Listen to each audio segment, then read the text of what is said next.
Silence used to be mine. I owned it, knew every corner of it. Most people fear silence because it forces them to face themselves. I never feared it. I lived inside it comfortably, deliberately, like a house I had built just for me. Then you happened. Not explosively, not dramatically. Quietly, the way water finds cracks in stone. You didn't knock. You didn't force your way in. You were simply suddenly there, inside the silence, and somehow it felt less like intrusion, and more like the silence had been waiting for you, without telling me. That's what unsettled me first. I noticed things shifting before I was ready to admit anything was moving. My thoughts kept drifting toward you the way a compass needle drifts toward north. Not obsessively, not intentionally, naturally. And natural scared me more than anything intense ever could. Intensity burns out. Natural things grow roots. What really disarmed me was how you saw me. Not fragments, not the version of myself I curate for the world. Composed, measured, manageable. You read what was actually there, quietly, without forcing it into something easier to hold. Most people need me to translate myself for them, to thin out my complexity into something digestible. With you, that instinct just disappeared, instantly. Like something in me understood before I did that translation wasn't needed here. Do you know how rare that is? To feel understood before you finished explaining yourself? I tried to create distance, not because I wanted to be away from you, because I wanted to protect myself from what you were waking up inside me. Distance works against pressure. You can build walls against force. But you never pushed.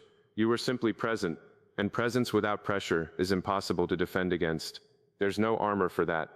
So the shift happened anyway, slowly, then completely. And look, I talk a lot about depth, about understanding yourself clearly, about building something real from the inside out. That same obsession with clarity is what led me to write my personal finance book. Everything I've learned about building wealth, the mindset shifts, the exact strategies, the mistakes I made so you don't have to. It's all in there. If you're serious about changing your financial life, this is where you start. Link is in my bio and pinned in the comments. Go get it. One ordinary moment broke something open. You said something simple, unremarkable to anyone else, but buried inside it was an understanding I had never said out loud. Something I hadn't even fully articulated to myself. And when I realized you already knew it, my mind didn't just pause. It recalibrated. Because people aren't supposed to understand you that precisely, without years of shared history, without repeated vulnerability, without you handing them the blueprint. You had it anyway, and I still don't fully know how. After that, other conversations started feeling strangely incomplete. Not meaningless, just thinner. Like I'd been eating real food, and then someone handed me cardboard. I hated recognizing that. I've always guarded my internal independence fiercely. But the influence had already happened, without permission, without announcement, without a single moment I could point to and say, there, that's where I lost the battle. Here's what no one talks about. You can lose someone emotionally before they ever leave. And you can become permanently changed by someone before you've ever decided whether you're staying. Both already happened with you. You're not separate from my thoughts anymore. You're woven into the rhythm of them, into the silence, into the way I process meaning itself. I catch myself reaching toward your perspective before my own thought finishes forming. Not because I need your approval, but because somehow, clarity started wearing your face. That's terrifying, and I'm done pretending it isn't. Because the version of me that existed before you is already gone.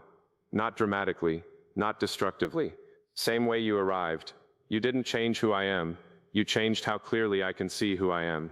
And there's almost nothing harder to walk away from than someone who made you more visible to yourself. I kept analyzing this instead of naming it, because analysis creates distance. Naming things makes them real, but I'm naming it now because honesty has always mattered to me more than comfort. You matter, deeply, permanently, in a way I didn't plan and probably would have avoided if I'd seen it coming.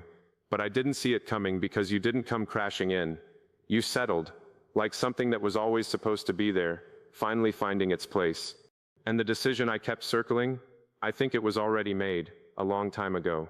The moment I realized your absence wouldn't just feel like emptiness, it would feel like missing structure, like a wall suddenly gone from a house that had learned to lean on it. That's not something you walk back from. So I'm not fighting it anymore. I'm not reaching for who I was before this. I don't want that version of myself back, the one who had never felt this kind of alignment. who thought silence was complete when it was only just empty. The truth is simple, even if everything surrounding it has been complicated. You are no longer outside of me. You became part of how I understand myself. And somewhere between the first quiet recognition and right now, the question stopped being, does this matter? It became, what do we do now that we both know it does? Everything I just described, that obsession with seeing clearly, with understanding structure beneath the surface, that's exactly how I approach money too. And it works.